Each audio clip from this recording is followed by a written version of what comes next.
Mall of America. It's home to world-class shopping, great dining, and amazing attractions and events. And these are our stories, presented by Bloomington, Minnesota Travel and Tourism.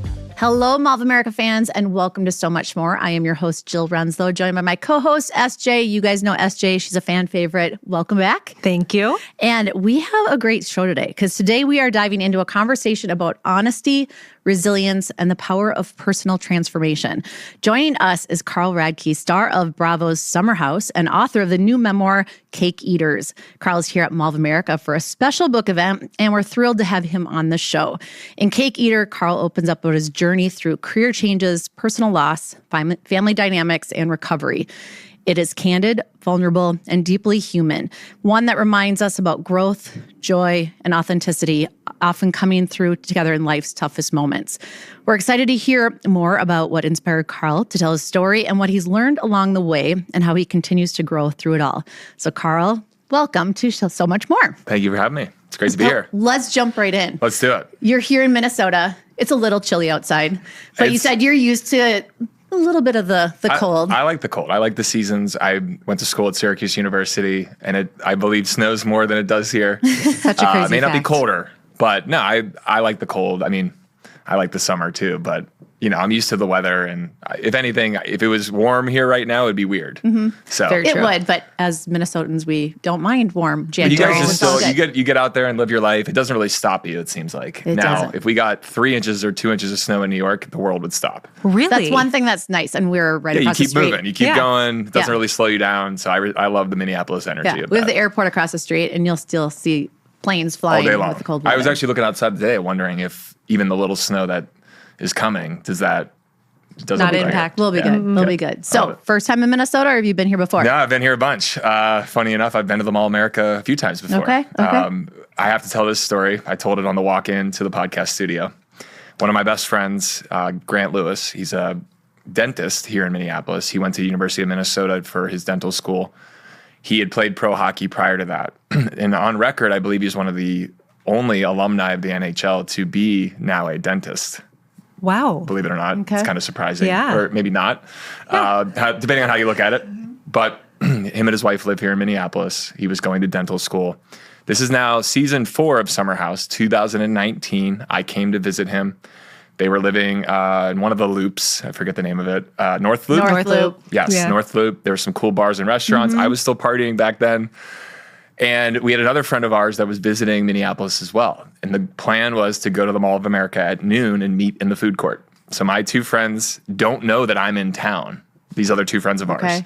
So my friend that I'm visiting, Grant, comes up with the idea, we're going to throw a fake meet and greet at the Mall of America. Amazing. So Amazing. he printed out on, 8x10, on his computer, Carl Radke, Mall of America, meet and greet, like 12 p.m. food court. Very like half-assed signage, but he printed out a bunch of copies. He showed up to the mall early, hung them up like in the area of the food court. I was probably walking behind them, taking them And down. now Just like, remember, oh, no. the couple we were meeting were really good friends of ours. They didn't know I was in Minneapolis. So they just were thinking they're meeting my friend Grant and his wife. So they walk in and they're seeing little signs sprinkled like, What is now, happening? let me back up a second. Since I've been on Bravo, some of my friends early on would make fun. I mean, they still make fun of me. It's fine. But there's a lot of people that were like, no one cares. Like, no one, like, you think you're cool. Like, I didn't think that, but they were trying to mess with me. So, like, let's throw a fake meet and greet for this guy who no one actually cares about or knows. So it was just a funny prank. But my friends were like sitting there in the food court. I walk in, they're like, is this a meet? I'm like, no, it's a big joke. That's amazing. I got an email from someone at the Mall of America maybe about 3-4 months ago saying, hey, we want you to come back and do an actual It meet didn't and greet. ruin anything. I screenshotted the email and I sent it to That my is friends. And I said, what's up now, boys? So full circle in a funny That's way. amazing. That is fantastic. Yeah. Anyway, I have been to the Mall of America many times. I've ridden the roller coasters. My friend Grant's daughter, Olivia, shout out to her. Her birthday's tomorrow. She's turning 7. She had her 4th birthday at the Mall of America. Amazing. I was in like the kids' play area. I played arcade. I've shot soccer. I've kicked. They have the hockey challenge. They've got the basketball challenge.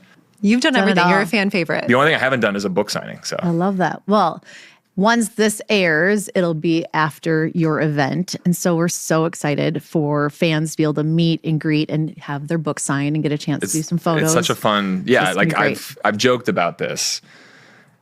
writing this book has been obviously, it took a long time. It was a process. It was obviously very overwhelming. Some of the material, it's vulnerable. It's very raw. It was like a lot to work through and to like put it all out. But like now that it's out, I'm like, to me, you have to go meet people in person and go spend time on the road and go to different cities. We're very fortunate with the platform that we have. And I'm like, if you don't go on tour, you don't write the book. It's kind of how I feel. Like I really believe in meeting people in real life, human connection, interaction. I want to hear from other people about their stories and how they relate. People have shared a lot with me over the last couple of weeks with the book signings we've done. But it's such a big part of why I wrote the book, was to get in person, to meet people, even a hug, a smile, a high five, or whatever it is. I enjoy that in-person connection. I don't have it all figured out. I'm not a doctor. I'm not a therapist. You're not going to get healed by coming to see me by any stretch, but hopefully you can find something in what I've shared that might help you feel less alone or maybe inspire you in some way. But opening about your story, I mean, you're connecting with people. You're letting them know that it's okay to be vulnerable. It's okay to share your story because 100%. You're connecting and you're helping people heal. 100%. I was inspired by some people before me. I mean, a lot of different people, but athletes were people that gave me the confidence to go, okay, I can talk about some of these things. And it was guys like Kevin Love, who's an NBA player, who opened up about his mental health. It was back in 2018 or 19. He wrote an article for the Players Tribune about his mental health situation. And I was blown away. Here's a 6'11" NBA all-star, married to a gorgeous woman, all the things, makes millions of dollars. And he was struggling so bad with his mental health, he didn't even want to come out of his hotel room for a game.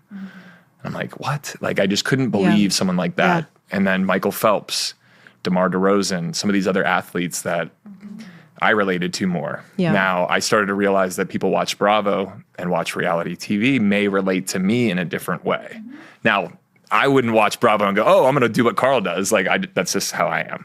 But I realize that there are people out there, and I'm very lucky and grateful for that. So to be able to use my platform to try and help other people by sharing my story, like, that was the goal from the beginning. So go ahead. I was just going to say, I love that as you were talking about athletes, and I feel like from the male perspective too, I love the vulnerability as you mentioned, Jill, but I feel like more men are starting to come out, tell their stories. We're all people, we're all humans. So I love that you took inspiration, you did it, and now you're inspiring other people, especially men as well. I think men, we all, I mean, I grew up in a family with, alpha men. My grandfather was a Marine.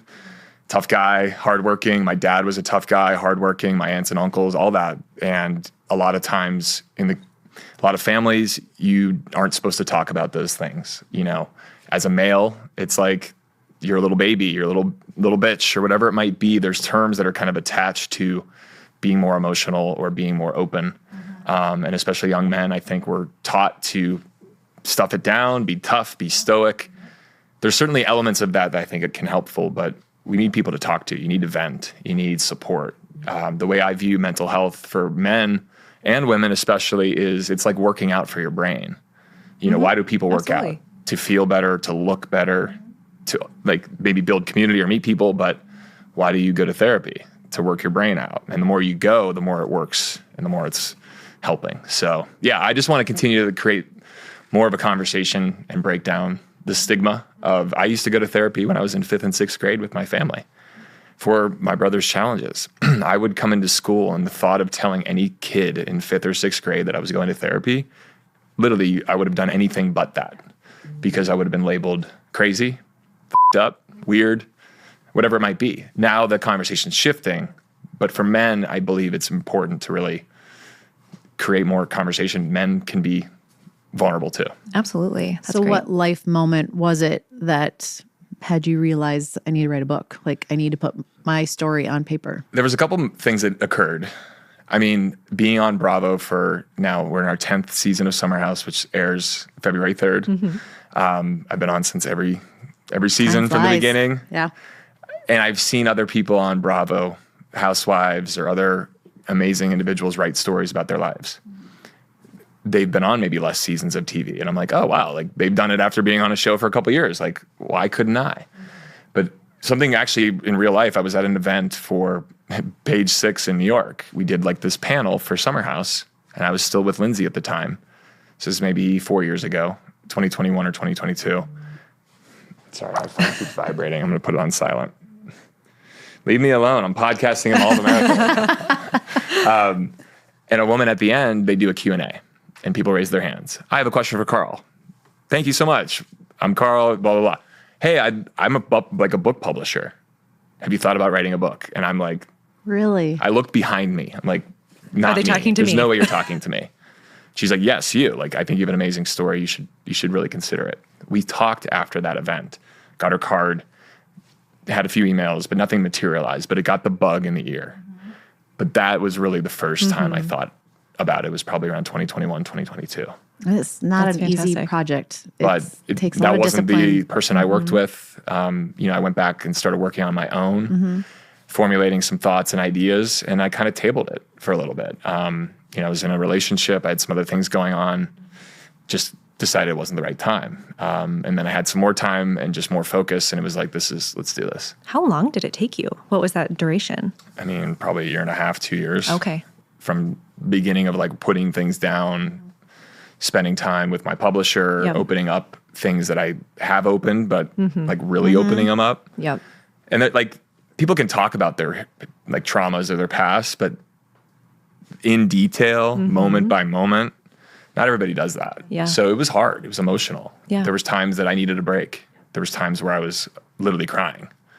There were times where I was just feeling really just raw. Yeah. So part of that process was, I think, healing in some ways. Some of it was really hard still. Yeah. The last couple of weeks since the book's been out, like some people are like, aren't you excited? And I'm like, yeah, I am. I'm proud. Yeah. But I have to remind myself the goal from the beginning was to help people. I'm not measuring how many people buy it, how many people review it. I'm sure my publisher wants that, and I love that. But I don't want to put myself in that kind of box of measuring the performance because I'll be miserable. Yep. The goal was to help people, and I've gotten a lot of kind, very thoughtful messages. People have come up to me in person and shared some really amazing things. I still don't feel worthy. I feel like I'm an imposter a lot, but that's very normal apparently. So a lot of times I'm in these positions where I'm like, I didn't do anything. Like, you've done the work. You're the one waking up and living the way you're supposed to and doing the things you need to do. I've put words on a piece of paper, and you're giving me so much more credit than I think I deserve is kind of how I feel. It's your story, and kudos to you for being bold and courageous to be able to put it out there. And Thanks. I'm sure hearing stories and hearing the reception from your fans, like, that's just got to be so rewarding to know, like, I did it for a reason, and it's really paying back dividends. And I think it just launched. I mean, it's brand new, fresh out. So we're excited to be able to bring it to the fans here and to be able to continue to share your story. I'm curious, the name Cake Eater, where that well, it's funny. originated. There's actually some awesome ties in some ways to Minnesota. I wasn't going to say it. There are, but just the whole full backstory. So I was actually born and raised in Chicago, Illinois. We moved to Pittsburgh when I was 5. Pittsburgh was where my father also grew up. So we moved to Pittsburgh when I was 5. My grandparents lived there. My dad's brothers lived in Pittsburgh. So we were kind of going back to where everybody was. Get back to Pittsburgh at age 5. My dad, I'd be playing in the front yard, and he'd call me a cake eater. And over time, I would be like, why are you calling me that? And in our community in the South Hills of Pittsburgh, it was a thing. In the 60s and 70s, when my dad played football on the football field on Friday night, the team, the other players would be like, you fucking cake eaters. Instead of calling someone a loser or a jerk or whatever insert term here, cake eater from the community I'm from was a way to make fun of people that lived in our town. Our town was known as a wealthy, upper middle class community. A lot of people had nice homes, they had nice cars. Our family, we weren't poor, we worked for everything we had. We were blue collar, that's what it was. But a lot of my friends and a lot of people in our community had a lot of nicer things. So I always found it very weird that I was called a cake eater and we weren't rich. Even as I got into high school, Friday night at the volleyball game, I was on the volleyball squad. You literally looking through the net to be like, you cake eater, trying to like get under your skin. It's a thing in Pittsburgh. Fast forward, I'd been on reality TV a few seasons. There's a moment on Summer House where I get a cake thrown in my face. It was kind of a funny moment. But what I really wanted was something that was catchy and memorable, but defined me and where I'm from, but also had a lot of meaning. And I just came up with it. I was like, cake eater. Like, it's actually like, that's something that's very unique. Fast forward, I had the title. I told my publisher about it. She says, that's great. Let's kind of hold on to it. Maybe something else comes to mind. I was at a golf outing in the Hamptons last year. Jerome Bettis is a former Pittsburgh Steeler. I'm a huge fan of the Pittsburgh Steelers. Jerome Bettis does a lot of work for youth and children's programs. I've attended his golf outings because Loverboy donates. We support a lot of charity groups with Loverboy. And I also love golf, and I love NFL. So I go to the golf outing as a little fanboy. I bring Jesse Solomon, who's a friend of mine from Summer House. At the dinner, Ben Roethlisberger is a former Pittsburgh Steeler. So Jerome Bettis, Pittsburgh Steeler, Ben Roethlisberger. And I've gotten to know Jerome. I've never met Ben. I'm at the dinner. I asked the publicist, I'm like, hey, can I say hi to him? She's like, yeah, of course. Like, you're in like a VIP dinner. Like, of course, it's not like some big fan event.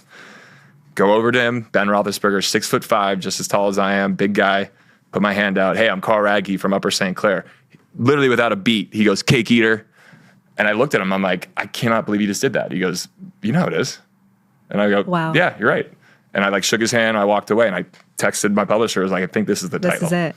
Wow. Locked it in. So funny enough, back to Minnesota, there's a scene in Mighty Ducks, which is an iconic movie from the early 90s. Did you know that scenes were shot here at Mall of America? I did not know that. Yes. Through the theme park. That actually makes sense now, thinking back. Great movie. It is so good. In the movie Mighty Ducks, Adam Banks is from a wealthier part of Minnesota. The core Mighty Duck team is like the poor, disenfranchised kids. Adam Banks joins the squad. In the locker room at one point, they're ripping on Adam, calling him a cake eater. Same exact usage and terminology and like the way it's used. But here in Minnesota, it's a similar thing you guys do too. It is. There are a few different suburbs that definitely get that title. Yeah. And I do hear it in the sports realm. I had kids growing up in sports. Yeah, it's like calling a kid soft. Yeah. It Or, definitely, pardon my language, using the P word. You know, like there's derogatory terms kids use on the schoolyard and the baseball fields all day long. The one that was used towards me was called cake eater. Yeah. And I loved that it was something that wasn't necessarily, we weren't rich and wealthy, but that's what the label you were put on growing up in that community. I always struggled with that juxtaposition. We also, you know, I wanted diversity in my community. It was like a lot of white kids, few Jewish people, and that was it. I wanted to meet other people from other worlds and other backgrounds and other ethnicities. But the community I kind of was raised in that I love dearly didn't really offer some of that. Now it's gotten a lot better over time, but yeah, cake eater was just something memorable and very catchy and gives me a chance to talk about it like I just did right now. Yeah, that's great. Oh, that's great. And I will say, since the book has been out, hundreds and hundreds of people from Pittsburgh message me and go, thank you for naming it that. Oh, that's But I've had hundreds and hundreds of messages. Why is it called that? At least people are curious, there's- though. It Another catches story. their eye. And They there's wanna online know. forums ripping it apart for being called that. Because if you type cake eater in Urban Dictionary, it'll give you a different definition. I'll let you Sure. decide what that Interesting. means. Okay. I mean, discourse can be good, though. I mean, Yeah, it no, gets attention to it and it's interesting. And that's what I wanted, was something that was catchy and Yeah. made you think and made you ask. But it has nothing to do with the Urban Dictionary Yeah. definition. I'm going to have to look up the urban. I don't know it. It's Joel, I'll do basically that like, after. it's like our people that are homework. It's our people that are in marriages that cheat on each other. Have your cake and eating it too. Gotcha. Oh. Okay. Interesting. Okay. I But see the discourse. that isn't my story. Yeah. I've You're like, never been that's not married it. and I'm not a cheater. So Yeah. So shifting gears a little bit, but I want to talk about your new bar cafe because I believe the launch, the VIP event to kick off this book you hosted there in New York, Yeah, it was just a Brooklyn. couple weeks ago. So this was a result of your the non-alcoholic lifestyle that you have chose, and there's a huge trend with our younger massive. demographics as far as going to I AA. wouldn't say it's a trend. I think it's actually just like people don't smoke as many cigarettes as they used to 15 years ago. It's almost like Wellness, a little bit. wellness and body and science. Absolutely. Yeah. Alcohol, the U.S. Surgeon General, who's like the top of our food chain in the U.S. now, he has put out a study last year, almost 1 year ago today, stating 7 or 8 types of cancer are linked directly to alcohol usage. Alcohol at its core is a carcinogen. Remember carcinogen with cigarettes? Yeah. We learn more about our body and what the impact of alcohol is doing. And the science is proving and showing it leading to cancer. It's also making us mentally unstable. There's a variety of reasons why the shift is happening. I don't think it's a trend. I think this is the future. Yeah, Sure. No, That I makes sense. appreciate that correction. Sorry. No, I agree. And I Yeah. think sometimes the word trend gets used too Yep. Well, trend makes me loosely. nervous, like it's going to go back. That it's going to go And away. I But I think do. I there's- think it's a shift. I think it's there's a definitely a massive generational shift. change. And I even equate this as an example. It's a ridiculous one, but cars were invented. They didn't have seatbelts in cars originally. Mm-hmm. We didn't have a seatbelt in the car until 50 years after it was invented. Mm-hmm. We learn over time. We all agree Yeah. seatbelts are important in cars, Yeah. right? But for 40, 50 years, we didn't have them, and people Yeah. would get injured, and cars are very dangerous. So I think we're learning a lot about alcohol's impact on our mental health, our body, and now cancer. What else do you need to know? So you went from reality TV to an author to now a business owner. Yes. Tell us a little bit about this cafe because we think Yeah. we might want one here at the Yes. mall. We would love to, I would love to do more. So I got into the alcohol industry back in 2018 with the brand Loverboy. Kyle Cook and Amanda, my two best friends. Kyle and Amanda started this alcohol business. I joined very early as an investor and also as the VP of sales. So I was drinking back in 2018, drinking in 2019, the face and VP of sales of an alcohol company. So I worked in the alcohol industry. Then I realized I have a problem. So 2020 was drinking Loverboy, but really struggling. Here I was, I'm on like every Instagram post for the brand, holding the drink in my hand, but behind the scenes, I'm struggling. So it was really difficult, but I saw firsthand working in the alcohol industry, now getting sober. One of the first people I met when I got sober was still doing Loverboy. He pulls me aside and he's like, I've been sober 17 years and I'm the president of this particular company that sold alcohol. And he's like, there's a lot of sober people in the alcohol industry. I'm like, sure, really? yeah. It Couldn't almost believe feels it. like contradictory, but like it makes sense. It actually makes same more time, sense if you yeah. think about it. But yeah, I'm with you. It's like, what? So I've been in the industry of alcohol since 2018, starting an alcohol company, then getting sober. We launched what you're looking at, right? I keep pointing because it's just right there. Yeah. The non-alcoholic version 2.5 years ago. Where do you drink all the non-alcoholic drinks? That was the question I asked myself. And no one has an answer. You can go to a bar and drink non-alc beer maybe, or if they carry non-alc, but I'm around everybody else that's still drinking alcohol.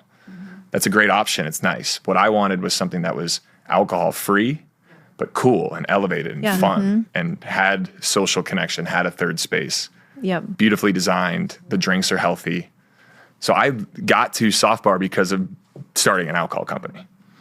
And that's firsthand how I saw the opportunity being in the industry and seeing all the shift in the trends that were changing. Because back in 2021, NA was kind of still becoming more of a thing.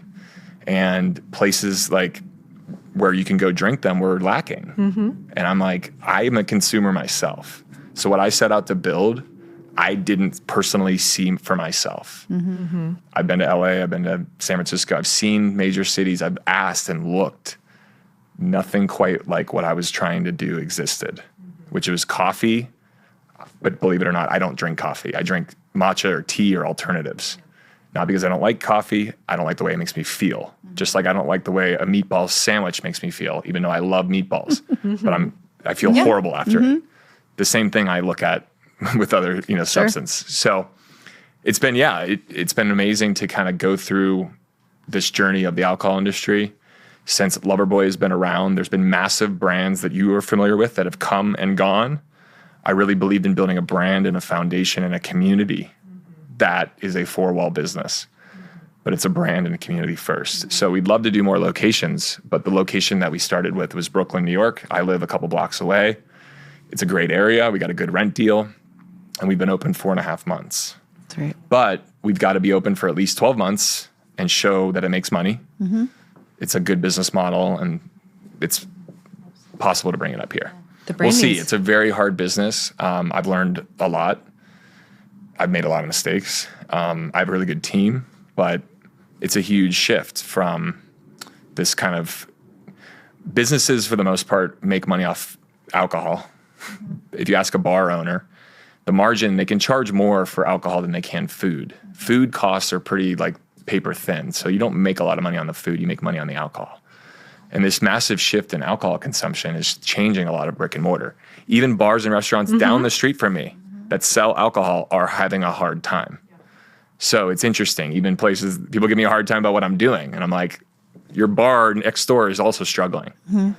I think it's phenomenal. We were just talking about this a couple weeks ago because with that huge shift, it is changing the business model. So I think you're really on the forefront of what is next and figuring out how does it make money in a sustainable way. Because you're even seeing this at events where they're full menu. They have the fun themed cocktails, but they have the fun themed mocktails as well. And I appreciate that. And it's great to see that on the menus in restaurants and at events. So I think your shift is making a huge dent in like what's happening in the restaurant industry and just the consumption of beverages. Absolutely. So excited to see where that leads I want you. to see more healthy non-alc. Yes, I was going to say. Because you just mentioned, like, we've all been to some bars or restaurants that now have a mocktail menu.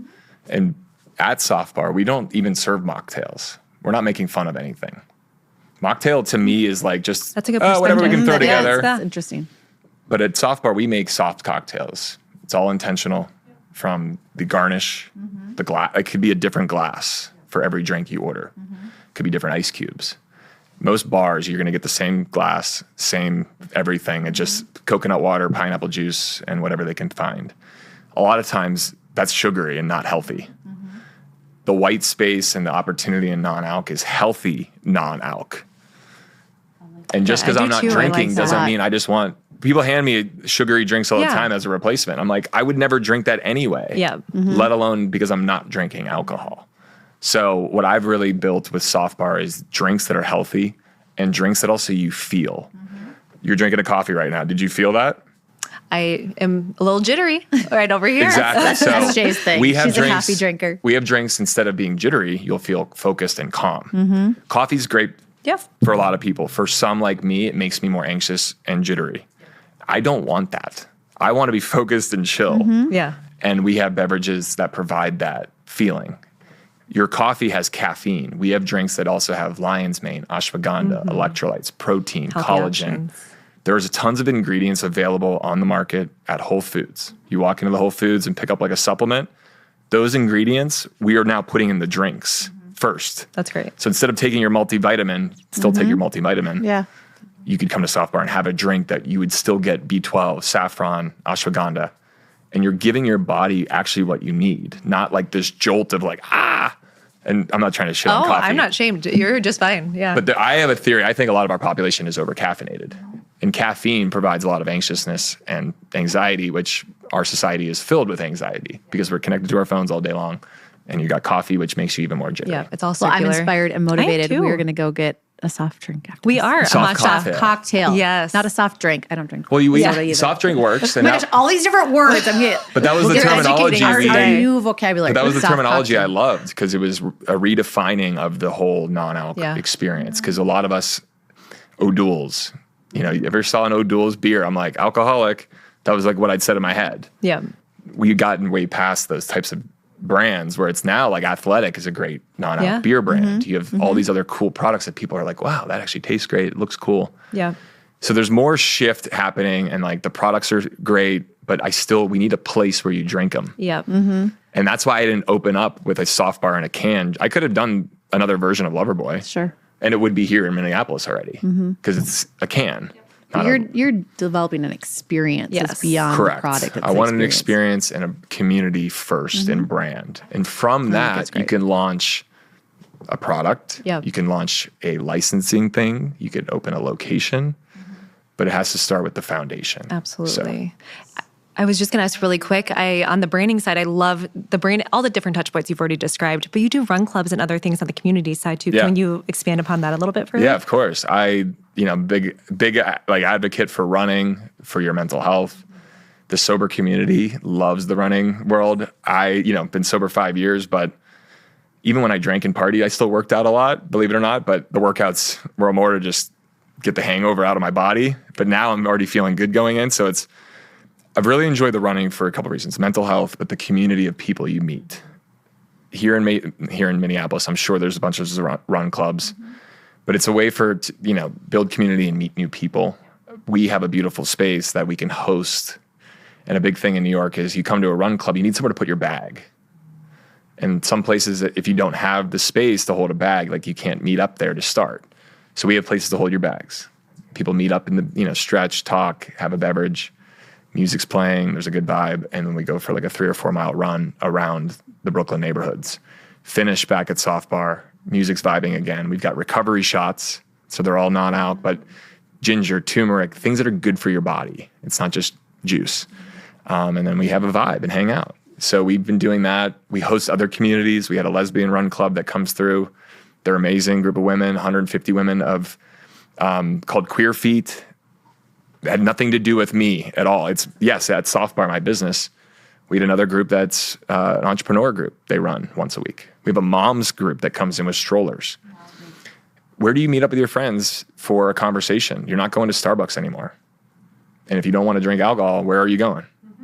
So it's interesting, these places where people get together, and run clubs are kind of a part of that. And I think it's a great way to meet someone. Absolutely. I see it coming to I was going to be great say. for our community. I love this. Well, believe it or not, you guys were wrapping things up. So we have a quick little rapid fire at the end. If you guys, just I'm very verbose. I'm sorry. 3 quick questions. Favorite Bravo memory? Favorite Bravo memory? It's been a lot.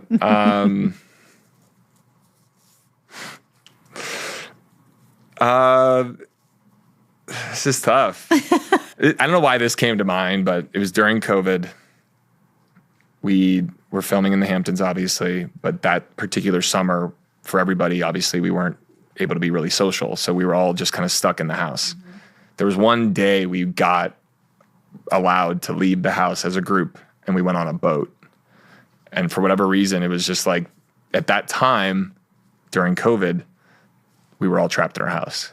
So we got to go out on a boat for an afternoon, and it was like the greatest Special afternoon. little field trip. I don't know why that came to mind, but we weren't actually filming it, really. So we just had fun. Oh, that's amazing. Like we weren't Probably on nice camera. to have the cameras down. Yeah. That was a really good moment. But there's so many other ones. I'm sorry.